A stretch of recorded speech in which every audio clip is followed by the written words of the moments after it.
Also, I feel like this is a fun experience because we haven't done this for a while where you've had the headphones because I've been technically inept. Yeah. And so now you have it, which is great. Awesome. And obviously, you know, I'm not going to force you to like come and speak like this, but I just want you to be aware of how much better it sounds when you talk closer to the mic. You want me to sit over here then? Yeah, preferably. Okay. Wait, have we started recording? Is this going on the pod? Yeah. Cool. Oh, well, hey fans. Bonjour. We're back. We're back for episode 31. And from the same household. From the same household, obviously, in support bubble. And this is part of the debate series, Should Free Speech Have Limitations? I think it's going to be a really interesting one because if anybody has been living under a rock, they might not know this, but the rest of the world has seen that the news has been way more action-packed than any movie that's come out in the last, 10 years. Yeah.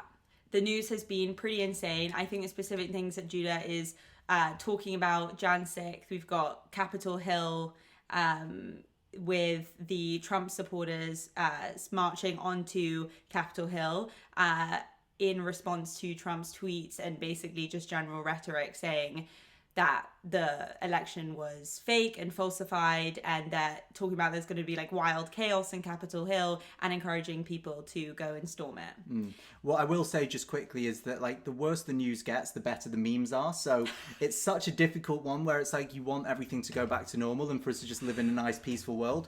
But Instagram has never been more entertaining, and I'm back on Instagram. I've been I saw that. I was really happy about that. I tagged you in this thing, and I was like, oh, SAF1, whatever your username is. Yeah, it's for MF, SA1MF, because my favourite rapper of all time died a few months ago. Oh, so you changed it recently? Yeah, I changed it in solidarity. Wasn't it SA Paradise? It's SA1 Paradise, Sal Paradise, after some guy from a book that I really enjoyed reading on holiday 3 years ago, very niche, and then he died. This guy MF Doom.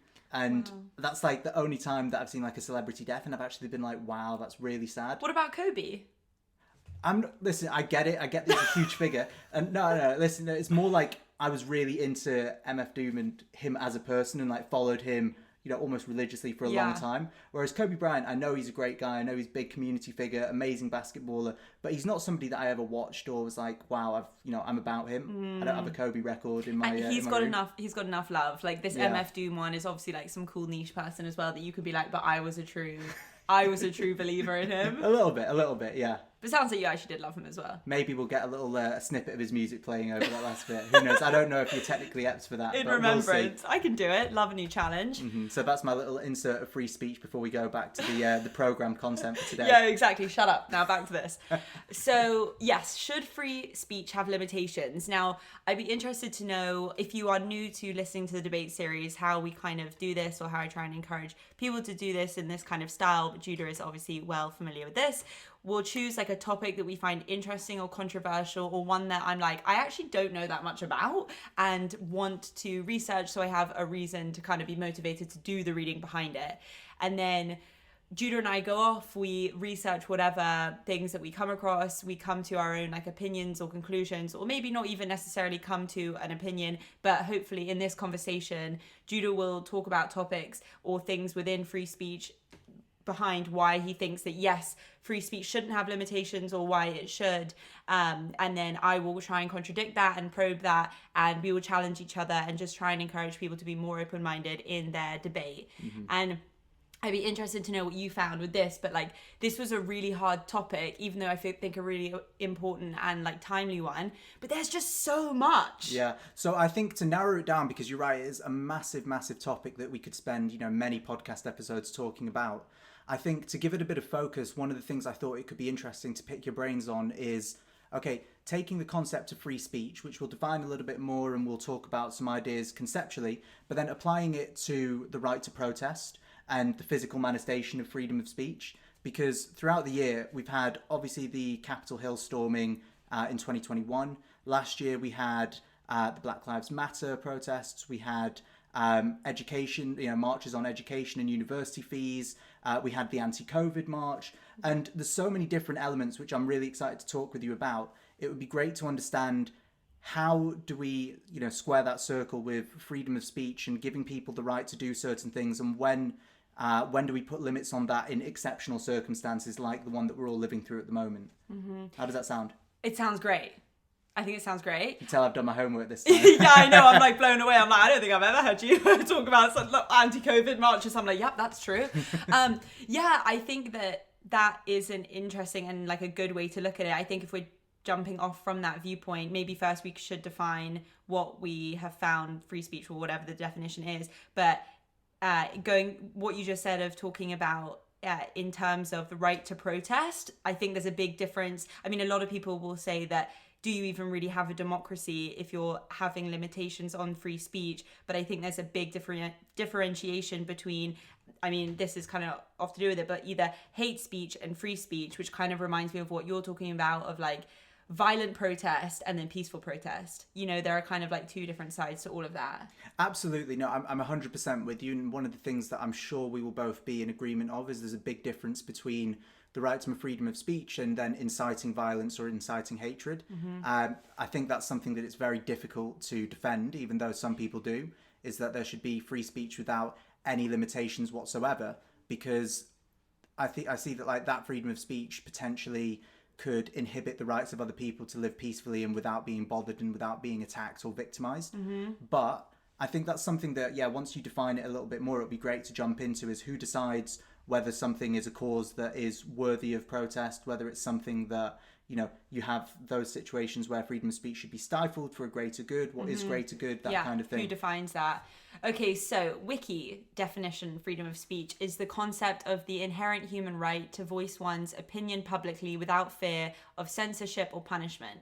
And the dictionary has a very similar definition: the right of people to express their opinions publicly without governmental interference, subject to the laws against libel, incitement to violence, or rebellion, etc. And I think it's also worth noting that free speech is part of the United Nations Universal Declaration of Human Rights, Article 19. Everyone has the right to freedom of opinion and expression. This right includes freedom to hold opinions without interference and to seek, receive, and impart information and ideas through any media and regardless of frontiers.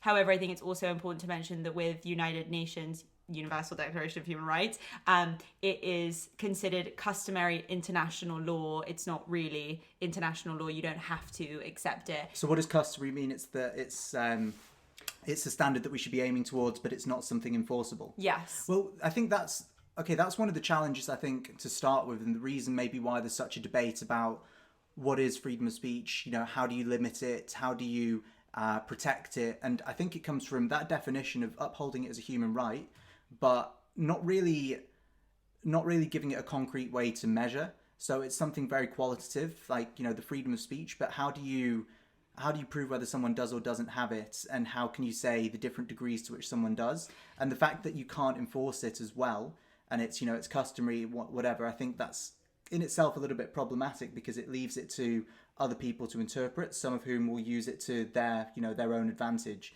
which I'm sure we'll talk about with things like Capitol Hill and that. But I think that, and correct me if I'm wrong, but I think that pretty much anything the United Nations comes forward as a proclamation or statement or kind of international set of laws, they're all, unless you can like agree to sign up to the United Nations definition and kind of outline of what it is, but I'm pretty sure everything within United Nations this is kind of what we see as right, as the international law, as what we should all strive to be working towards as kind of democratic countries, or as countries all over the world who want to be included in that.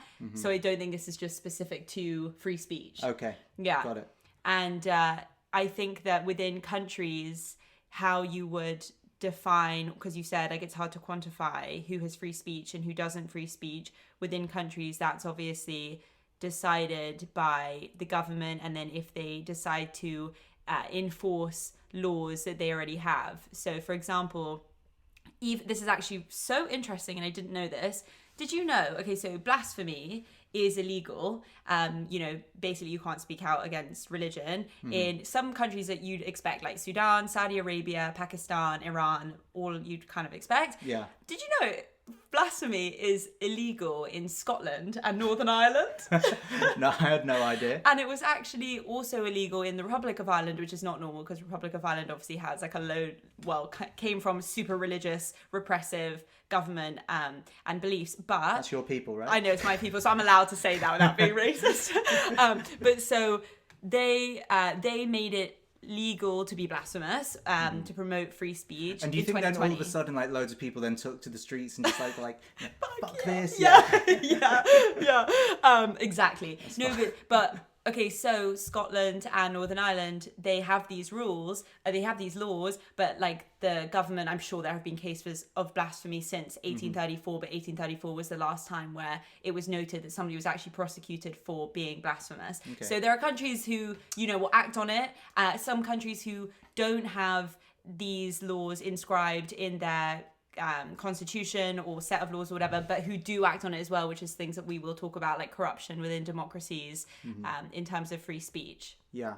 No, I think that's super interesting, and I think the whole question of free speech, I think you've got to break it down into two categories. So it's what you just said, things about like blasphemy and being able to express opinions that you genuinely have. So going back to that wiki definition, freedom of speech is the concept of inherent human right to voice one's own opinion publicly without fear of censorship. So you should be able to speak your mind. So if you're pro-religion, if you're against religion, if you're pro-life, if you're pro-choice, whatever it is, you have to be able to, without restriction, voice your opinion, and let it be known that is opinion. I think where I have trouble with freedom of speech, and it's something that I've only really started to develop this opinion in recent years. Like when I was younger, I was very much, say what you want, nobody can tell you not to, and that kind of thing. But as technology and as the internet becomes this new realm, which is very difficult to monitor and difficult to hold people accountable for, what you find is you're not just getting people sharing their opinions,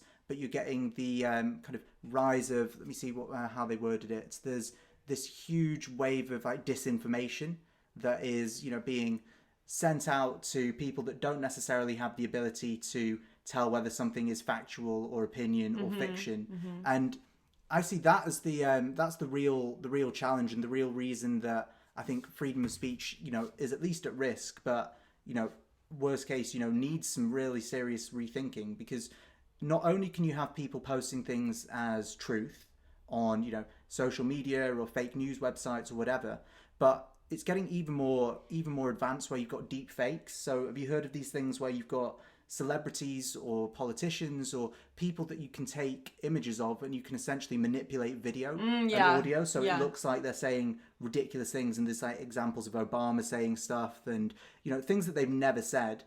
That's a very easy way to mislead people, and the misleading in itself is wrong and it's problematic, but it becomes really dangerous when that's then used to further somebody else's agenda. And it could be something relatively harmless, like the earth is flat, but what happens when it's something that is against the Black Lives Matter movement, and it gets militant right-wing Americans to take to the streets with guns or whatever and start to act on false information, or vice versa. It's a whole spectrum of things where people are very vulnerable to toxic influences from unknown people that are masquerading behind the pretense of free speech, but are actually just deceiving and manipulating people. And I guess that could also be said for people who aren't deceiving and manipulating people, but they are just saying what they believe to be truths. Like, for example, if something that you and I might consider racist or homophobic, they might, and that's why I find it really difficult. To what point do you correct people and argue with people? Because they might have been brought up to really believe that those things are true and that you are really wrong. Well, so that's interesting. And I always think when you're speaking about those kinds of examples, it's best to use examples that are relating to yourself, because then it's something that, you can't be seen as masquerading or saying, well, you don't understand my perspective. So if you take anti-Semitism and Judaism, for example, I very much believe people should have the right to express anti-Semitic views. I think it's something that... Do you? Well, okay, so the reason for that By the way, Judah's Jewish. I am. I'm not going to prove it on camera, but the reason for that, I'm not anti-Semite. I'm or a self-hating Jew. Yeah. But the reason I think it's okay is because these views and these opinions are going to be there whether or not people have the right to express them. Now, if you allow people to say them, first of all, they become less sexy, less dangerous, less underground. And then it actually, a lot of the time, just exposes people's ignorance. Yeah. And I think that's the key. And it's with things like homophobia as well, sadly, we live in a world where there are people that are going to be homophobic. But I think rather than just sweeping under the rug, as you say, that is the truth for some people. They have been brought up in a bubble where they believe that this is wrong, whether it's, Jews are bad or it's wrong to be gay or a load of other things. And the way to fight that and the way to really create progress and move in the right direction is not to push these people out to the margins and say that they're crazy, but to bring them in, let them voice their opinion, and then match it with like reasoned response. Right. Okay. So what you're saying is you kind of come to the perfect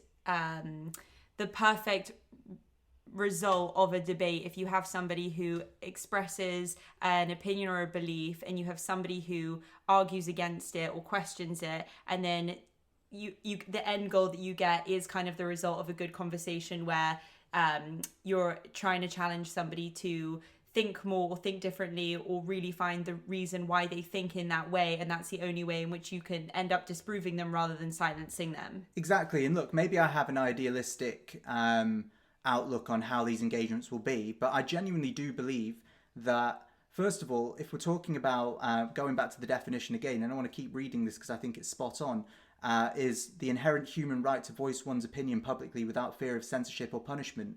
Well, if we're talking about things like religious tolerance, we have to accept that some religions have what we might consider backwards views towards certain things, whether it's regressive views of the role of women in society, regressive views towards gay people, a load of other things, there's, which we would see as problematic. But the answer is not to try and shut them out and to push them off to another side and pretend that they don't exist.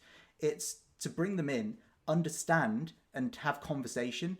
And I genuinely think that if you give people the right to express themselves, it allows them to feel heard, and then you're going into these conversations not trying to tell somebody why they're wrong, but trying to learn a different perspective. And that's why I used to love when we would do these debates in person back in, 10, 15, 20, however long ago it was, when you could go out and see people without having to wear masks and protective gear and everything.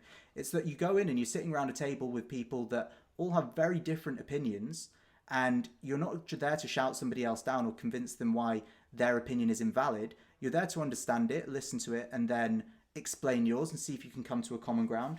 True. However, in those debate dinners that we were doing, I wanted other people to invite people who were really open-minded and really non-judgmental and really quite, smart. Well, not smart, but like people who were just quite nice.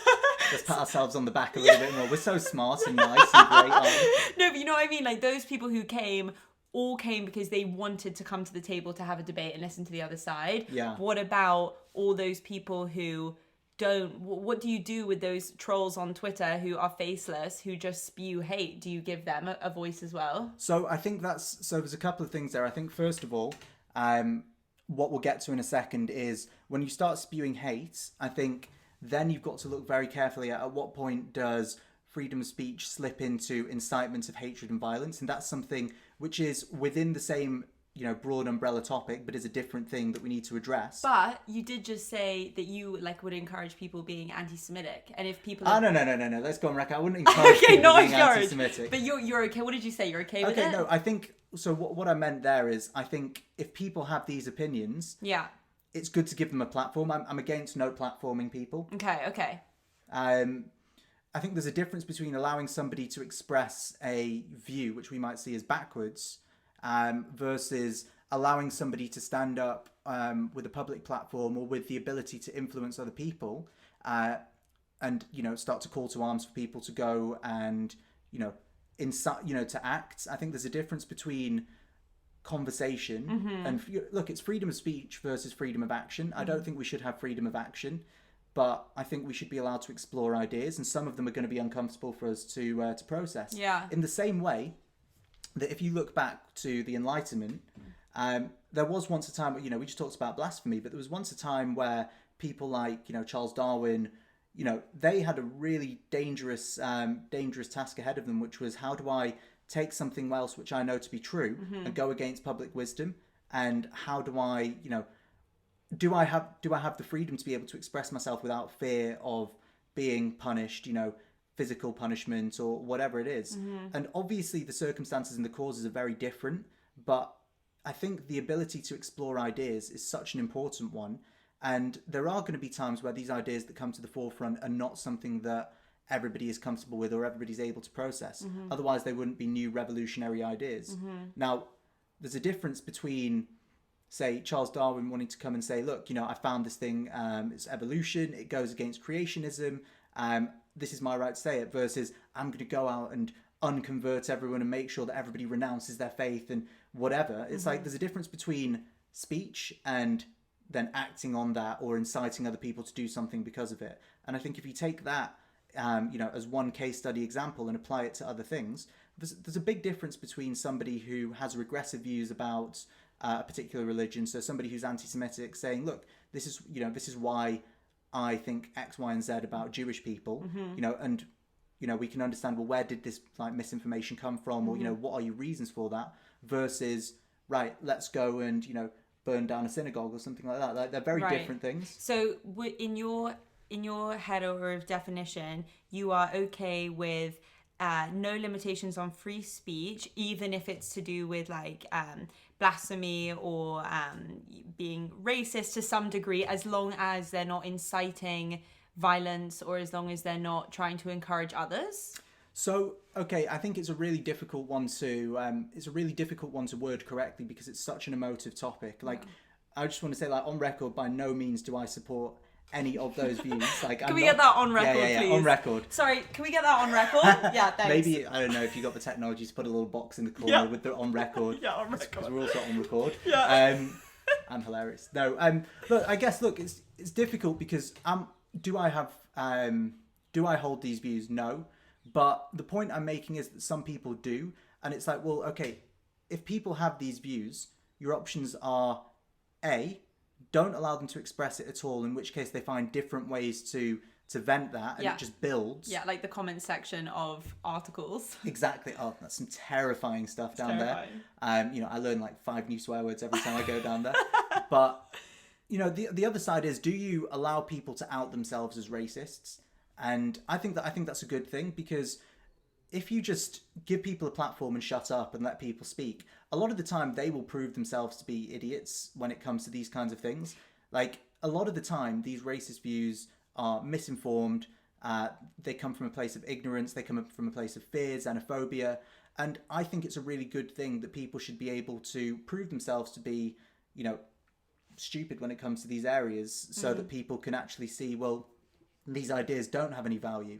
Now, go on. I was just going to say, but there's a difference. But I'm completely against people who are in positions of power or people that have, So say, for example, with your platform, if you started to go on these podcasts and you started to share misinformation, or you started to say, say anti-gay or anti-Jewish sentiment or whatever it was, I think that would be problematic, because I think you have more of a responsibility based on the influence and the reach that you have to understand what the impact is of your words.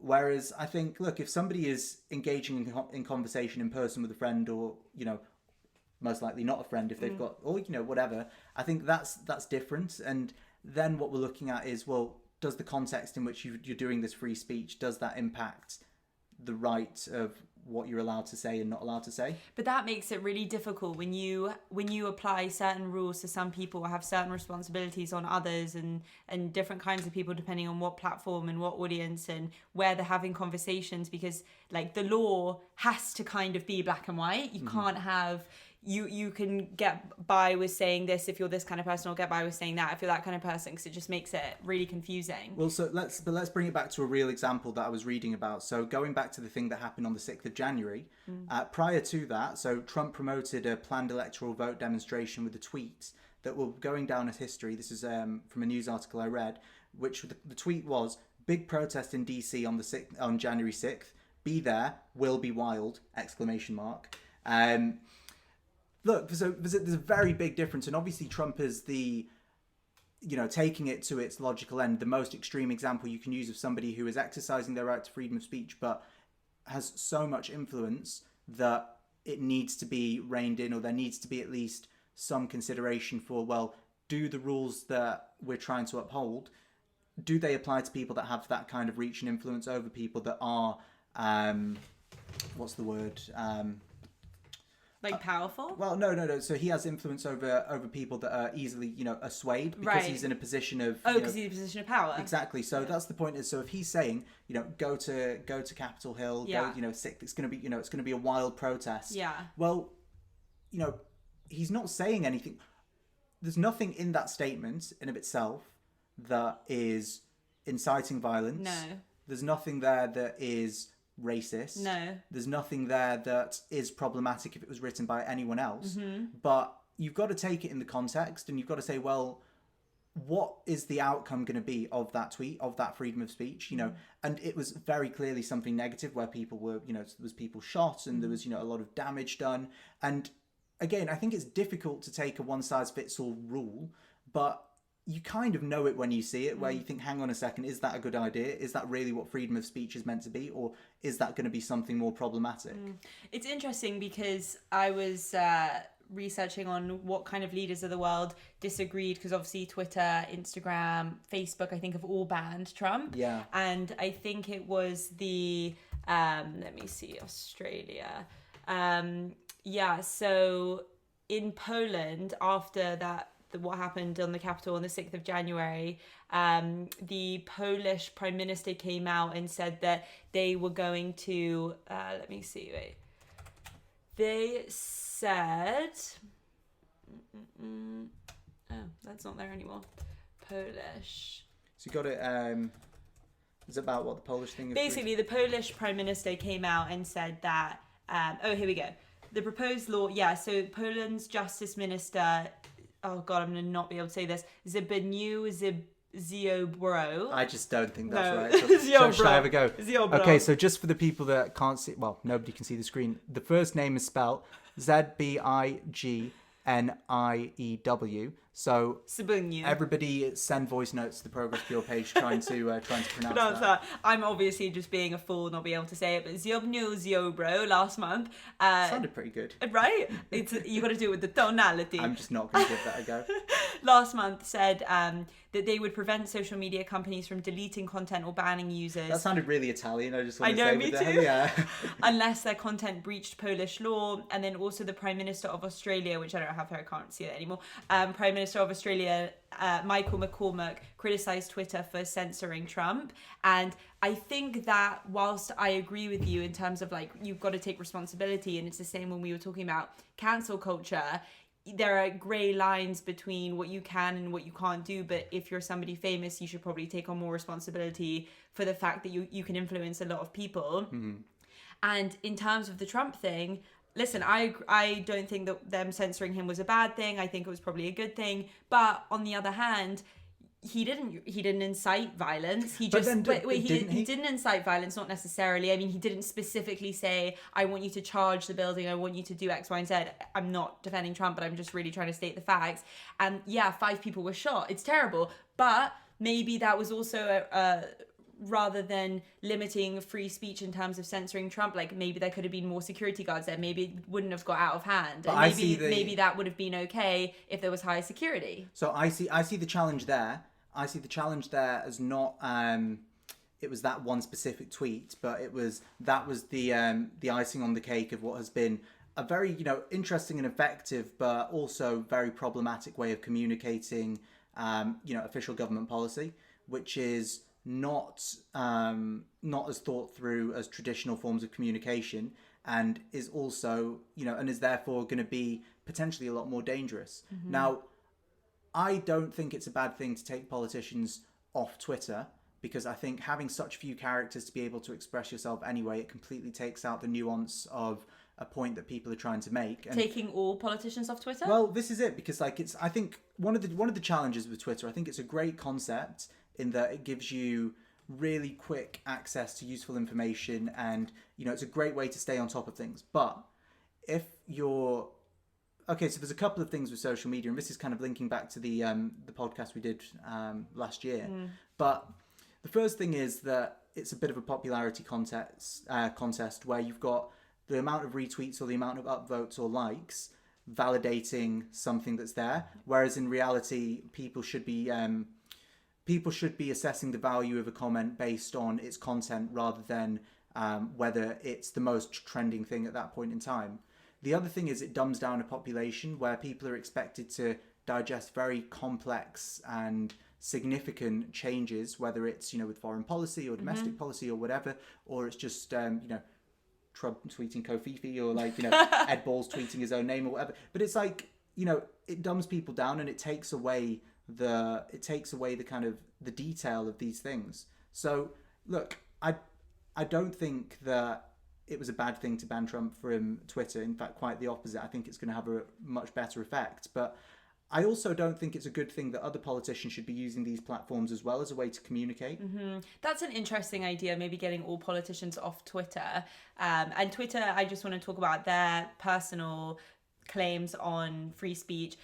Twitter are against hate speech, but it is a free speech platform. They have a commitment to freedom of expression and privacy. However, you may not promote violence against or directly attack or threaten other people on the basis of race, ethnicity, national origin, caste, sex orientation, gender identity, religious affiliation, age, disability, or serious disease. So yeah, it's interesting and kind of a murky water when you have companies who are so successful and you have, billions of users or millions of users, however many users Twitter has, and they have their own policy of free speech but then it's like, to what extent does a country's own constitution or laws of free speech take over that?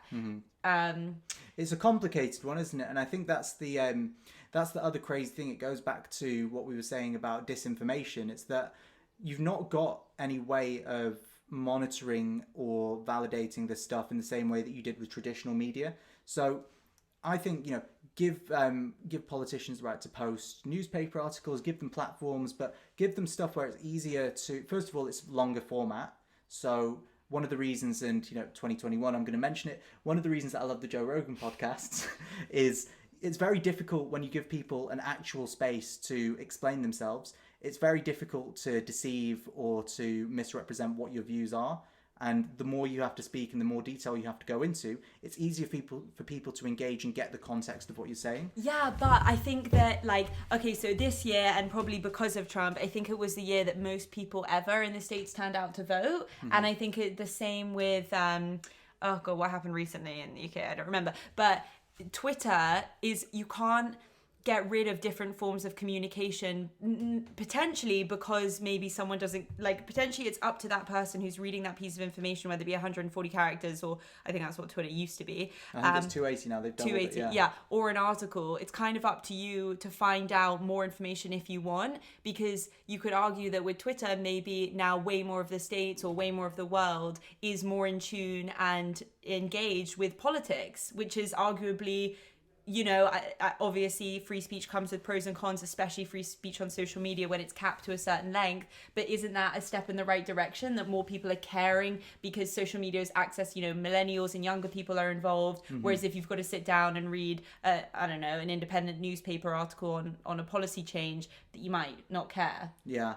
And again, look, I think it's such a big and complex and fast changing realm to be discussing, that it's very difficult to speak, definitively, because you can make the arguments for and against so clearly. But I do think that if you look at how these platforms have been used, there's things like, fact checker, and there's things, there's accounts and stuff set up specifically to monitor, is everything that Trump is saying, is that value, is that true, or is it, fake news? Yeah. Phrase of, the past 5 years. Yeah. But look, that's one big example. You've got things like fact checker, and you've got these accounts to see if the stuff that Donald Trump is saying is factually accurate or not. So that ticks one box for how can you solve the problems of disinformation. Yeah. But I'm talking about, what do you do with the people that have got 10,000 followers, 15,000 followers? What do you do if you've got a community leader, say somebody from a British Islamic community who has regressive views on women? How do you check? And by the way, those are your regressive views on women. They might think it's really, in line, proper reviews. But what I would say is, so, these views, or the things that are then going on to subjugate women to traditional gender roles, these kinds of things. If you've got community leaders that are saying things that we might view as problematic, but they're only speaking to a smaller audience, and they've not got dedicated people there to check and see what it is that they're saying, how do you stop that from happening when you've got these platforms. And I guess that's the thing. It's like freedom of speech, very much for, but where is that speech taking place, and can you check if it is or it isn't going to be, firstly, leading to problematic outcomes like inciting violence or oppression, and secondly, I think freedom of speech, it should be aiming to contribute to something. It shouldn't be aiming to set people into a kind of paranoia or whatever. And you look at some of these conspiracy theories or these websites where they're there to breed fear and they're there to breed resentment. That is problematic as I see it. And is the start of a lot of authoritarian regimes, and not just in terms of like social media, but when you have like Weimar Germany and, slowly, people are spreading rumors about, not necessarily rumors, but like people are just spreading like these fears of like Jews are taking their jobs or their bread, and even if that's a result because the country's left in like turmoil after World War One, people tend to unite together and blame it on a different minority who maybe don't accept them or they don't understand, and I think social media is definitely flame to the fire? What's the expression? Wind in the fire? Flame to the fire, I don't think that's right. It's definitely wind in the fire. I don't know. I think wind makes fires bigger, so there we go. Wind to the fire. Is that science or is that fake news? Wind to the fire I'm sticking with it, in terms of like social media. It spreads out way more easily, like wildfire. Lots of fire themes right now. One really interesting thing that I do want to talk about is this idea of free speech being something that right-wing people really promote, and then left-wing people are kind of like hindered from, or because the reason why I kind of got into looking at the difference between the right and the left is because I obviously listen to Joe Rogan podcasts as well, and do you? And have read a lot of newspapers, especially in the last couple of years, where they're talking about how you have really liberal universities, like for example, or maybe not so necessarily liberal is a big word, but like massive institutions like universities of like University of Berkeley, or I think there's one called like William and Mary, and just big universities around the world. And university is supposed to be a place where you have free speech and debate, healthy debate, and all these kind of young people coming together and putting ideas and not being afraid to argue and think. It's a space where you really should be able to think and broaden your knowledge and learn more, in a melting pot of different kinds of people that you could meet. And I guess I read a few articles where it was some people who'd been invited to universities to speak had been disinvited, and I had been listening to those kinds of people, and I had got in my head, oh, it seems like universities around the world are really cracking down on free speech, and like this is a terrible thing because I think debate is really healthy and all that kind of stuff. And then I actually read a few articles, like for example, one was in the Atlantic, one was in the Guardian, and they were talking about how actually this kind of idea that free speech has been something that the right have always tried to like protect and come forward. Like I think in 2019 Trump ordered like an executive order or something. What is it? Trump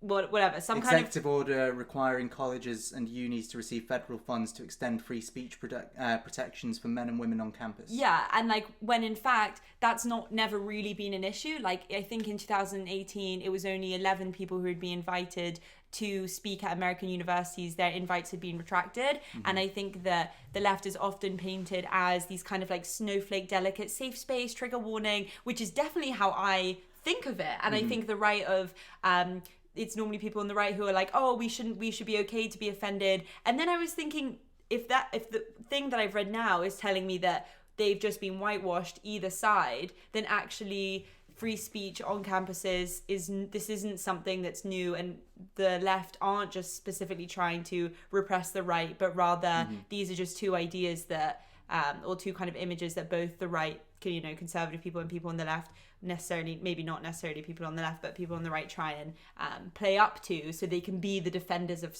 free speech. Well, I think like with extreme left and extreme right, it's not a line with one at one end and one at the other. It's more like a horseshoe where the more extreme you are, whether you're extreme left or extreme right, you end up bending round and you both start to resemble each other. Yeah. Where if you're extreme anything, essentially what you're saying is my way is the only way, and I'm going to enforce my opinions on you, or I'm going to tell you what. You don't have there's no value in your opinion, therefore you should listen to what we're saying. And I don't think that's a freedom of speech thing. I think that's, on both ends, they're basically stifling freedom of speech or freedom to disagree with what their worldview is. And if you look throughout the 20th century, you've got communism on one side and you've got fascism and Nazism on the other side, where both of those logical extremes of the left and the right, you weren't allowed to speak out against what was going on. Mm-hmm.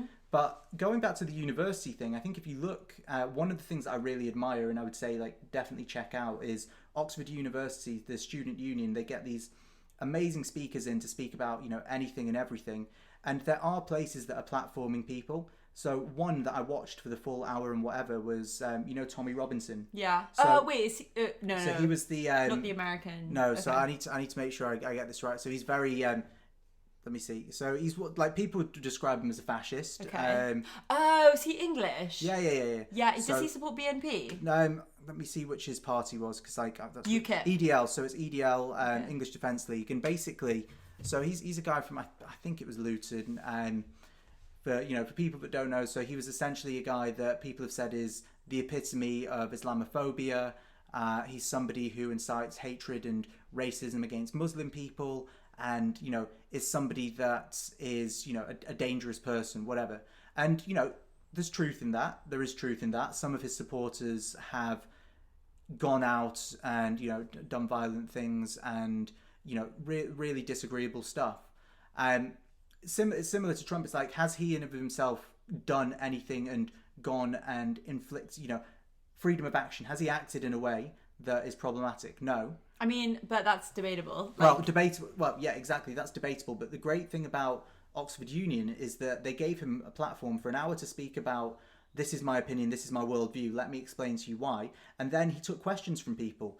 And this is the thing. I think you can say on the face of it that it's scary or it's dangerous to engage with people who have these kinds of what we would see as extreme views. But first of all, I think it takes a lot of courage from institutions to be able to welcome these people in and say, listen, go, we're going to shut up and we're going to let you say your thing. And then it doesn't glamorize it as well. And look, he spoke very well. He came across very considered. I think if you look below some of the stuff he's saying, it is problematic, but the value was that conversation was had. And imagine if we can start to have more of those kinds of conversations where you're giving people a platform. So these people that have got significant followings or whatever, rather than just saying, here, 140 characters, go on, tell people what's on your mind.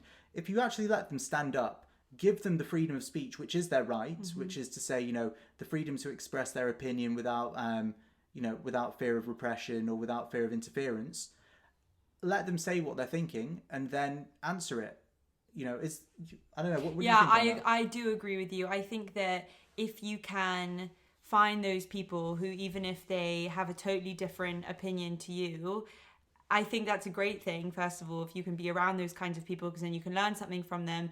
But then to be able to have a debate where you can remove emotion, or maybe emotion can play a part in it, and maybe that's fine. But if you can take the responsibility to try and really listen to them without projecting your own beliefs and really trying to understand them. I mean, that's the crux of any good conversation and good debate, and the best way that you can learn. And the best way, often, I was reading in this book, what's it called? Zen? Is it Zen Mind, Beginner's Mind? Or no, it's to do with meditation and Buddhism. And they talk about, the Buddhist who wrote it talks about how the best way to convince someone to see that they're wrong is not by telling them, is by letting them talk for so long about it that they eventually see their own holes in the argument. Mm-hmm. And I think that it's going back to, when you talked about, you might have a British Islamist who has a small following and they talk about regressive roles that women can play. I think in those kind of,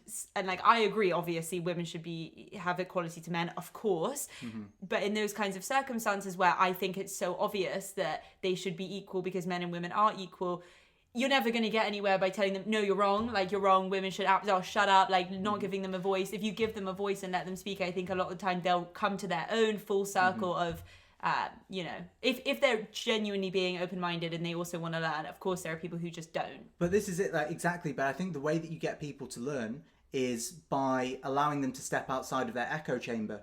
So if you have that same person, we take that same example. Now, it might be somebody who is an imam or somebody who's a leader of, community leader, and the majority of the time that they're saying problematic speech, it's to people that would agree, because that's the context and that's the environment in which their beliefs have been formed. So there's nobody external with a different perspective to question it or challenge it. Now, I think going back to what I've been saying throughout this podcast is that the way that you start to move forward is to extend the environment that they can speak, extend their audience, and allow people with different opinions to come in and listen. It doesn't even have to be to shout it down, but if you just allow other people to hear what is being said, I think it creates more awareness, and it allows people to understand, well, what are the motives behind this speech that people are making? And that's how we assess whether or not it is true freedom of speech or they're looking to incite something more malicious. Yeah. One thing that I do want to mention, because I just thought this was really interesting, because, you have, going back to talking about people on the right, typically, being like, oh, I guess as well, if I'm going to give an example of a stereotypical person who was at that Capitol Hill march, like, I'm a patriot, I'm not going to limit my free speech, I can say what I want, this is my country, blah, blah, blah. Something I thought was really interesting is I got this from University Observer, who were talking about whether debate should have limitations, and they said, ask a Trump, if you want to, with those kinds of people who are like, I believe in free speech, but actually what they're doing is they're just spewing hatred, and they're backing it up by saying that it's free speech when actually it is just kind of like, hatred talk. If you ask a Trump supporter if they believe climate scientists should be able to publicly discuss their work, or if a Muslim should be able to pray in a public space, you will soon see that universal freedom of speech is not quite as important to them as they would like you to believe.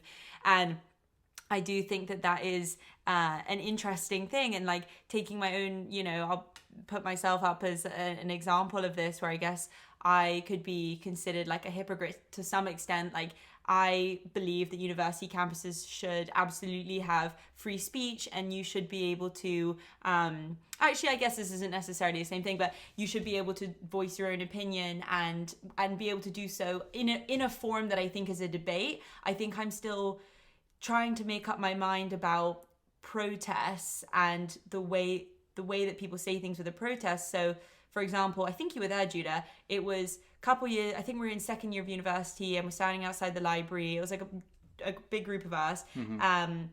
And there were pro-Palestinian, a group of pro-Palestinian people who were protesting, and they had big banners up and they were chanting. God, it's so catchy, isn't it? Like, pro-Palestinian? Yeah, they've got the best, like, they have better chance. I know, they do. And like such good rhymes and everything. I was like kind of jealous.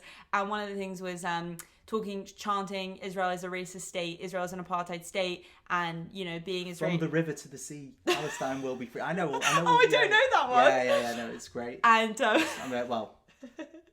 it sounds great. It sounds great. Yeah. And being Israeli, and, I'm in a university campus, and I was mad. Like, I was like, that's the country where I'm from, and like I have family who are from there, and like to just stand. And it's difficult because on the one hand, and so anyway, I went up to them and I said, hey guys, like, obviously if you want to be pro-Palestinian, do that, like that is your belief, absolutely, you should definitely go ahead with that, but standing here and shouting that Israel's a racist state, like, I'm Israeli and this is just it was a difficult thing for me to process that they were just chanting it, because it just made me think, like, is it when people chant things and there is no discussion and there's no debate, people around just kind of believe it, and I think they think, but not all the time, and I should give people more credit, but to some extent, oh, this is just generally what people believe, and this is what and I was just kind of afraid that other people would hear it who were maybe impartial to either side and then kind of adopt their stance. Yeah. And I think but that's what they're going for, isn't it?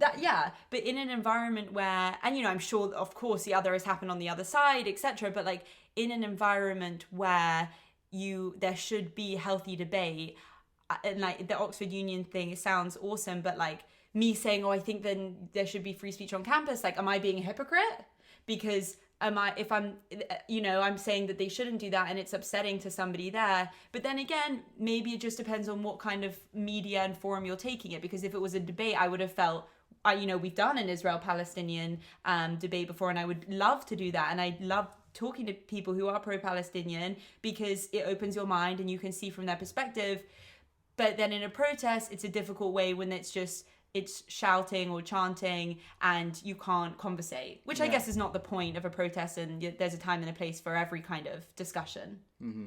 I think with all of these things, what it keeps coming back to is it's so difficult to militantly take one side or the other, because we can always say, wouldn't it be ideal if this was the this was the situation where everybody was able to say what they want. But then you've always got those issues that are very personal and very close to you, and then it's like, well, but what about just we leave this one thing out of it? I guess that's the difficult thing, is if you want to believe in freedom of speech, you have to uphold the right of people to say things that you disagree with. Mm-hmm. And I think that's why, great that you went and you said, well, this is what I think, because I think it then takes courage to be able to engage with people that are saying these differing opinions. But look, ultimately, that's the beauty of the country that we live in, and all of these countries that do strive to uphold freedom of speech. The great thing is that it gives you the opportunity to engage with people who think differently, rather than trying to whitewash everybody to have the same opinions and to say, well, look, this is what we believe, and you're wrong if you step outside of that.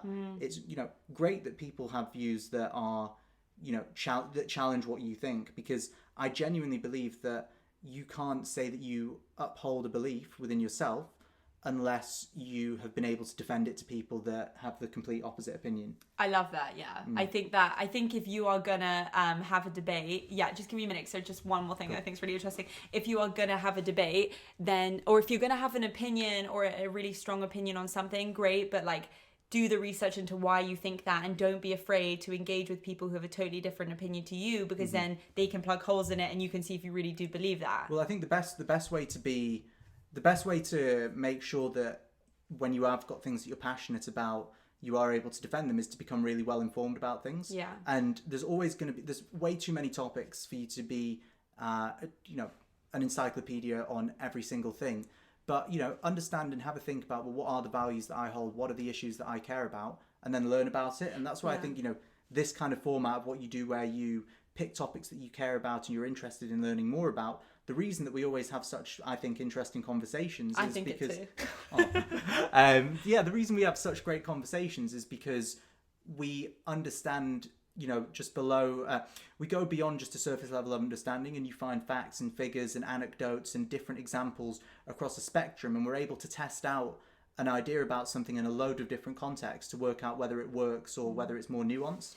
And to add to that, I think as well, don't be afraid to be fluid in your opinion that you've come to, listen to the other person, and if that other person actually has brought things to the table that you didn't know, don't be so staunch necessarily and being like, no, this is my final opinion. Go in looking to be convinced that you're wrong. Exactly. And I think that's when you have the best conversations. I agree. And then to wrap this up, what I did want to do is just read a few countries who have quite interesting policies on freedom of speech or free speech and what theirs is. So South Africa, they have particularly interesting limitations on free speech because of their history with apartheid, which obviously began in 1948 and ended in the 90s. So the Constitution of the Republic of South Africa of 1996 precludes expression that is tantamount to the advocacy of hatred based on some listed grounds. So basically, if you advocate hatred or things that are similar to hatred in terms of these specific things, like, for example, propaganda for war, incitement of imminent violence, or advocacy of hatred that is based on race, ethnicity, gender, or religion, and that constitutes incitement to cause harm, then your free speech is limited to those things, to those things, basically. Ireland, we spoke about. Blasphemy was removed from the 1937 Constitution on 17th of Jan 2020, which is actually a year ago today. That's crazy, it is. I know. Then Iran is the fourth most restrictive country on freedom of press. The three worst are North Korea, Eritrea, and Turkmenistan. In 2007, 50 journalists were imprisoned. And Salman Rushdie? Yeah. My dad told me about this today. Salman Rushdie, author of the Satanic Verses, has a fatwa on him. Sucks, because he's great. Sucks. So basically, the Ayatollah Ruhollah Khomeini, definitely didn't say that right, has ordered Muslims to kill him. Israel is index of 2017, democracy index of 2017, includes a freedom of speech and media ranking, which Israel scores a shared 11th place out of 167 countries. They do have freedom of speech capped on things like slander and boycotting. If you boycott Israel for some kind of reason, I think also you can't basically have free speech. Yeah. Then France was an interesting one because obviously they are like super for liberté, égalité. And the other one. And the fraternity. Yeah, I think fraternity, I don't really know. And the other one. That was really interesting because obviously you have the French Revolution in 1789. You have they wrote the Declaration of the Rights of Man and the Citizen, which is where the free speech principles come from. However, they have like a really staunch, not okay free speech thing on drugs. So if you promote drugs or make them out like in a healthy light, then you get fined. So for example, you can spend up to 5 years in prison or get fined 76,000 euros. Oof. Yeah, and you have newspapers such as Liberation, Charlie Hebdo, and associations, political parties who are criticizing drug laws in France. Austria, really weird one. You have free speech pretty much. Yeah. However, if you're not allowed to call the Prophet Muhammad a paedophile. That's so like specific. There was a case, I think in 2018 or something, about a woman. And so you can say whatever you want, apart from just like this one thing. Yeah. Yeah, specifically this within specifically this. Okay, I'm wrapping this up now, I swear. Malaysia, they have something in their constitution that every individual has the right to freedom of expression. However, they are known to be very strict on people who undermine racial or religious harmony. For example... Yeah, I like that. That's good. Yeah, but...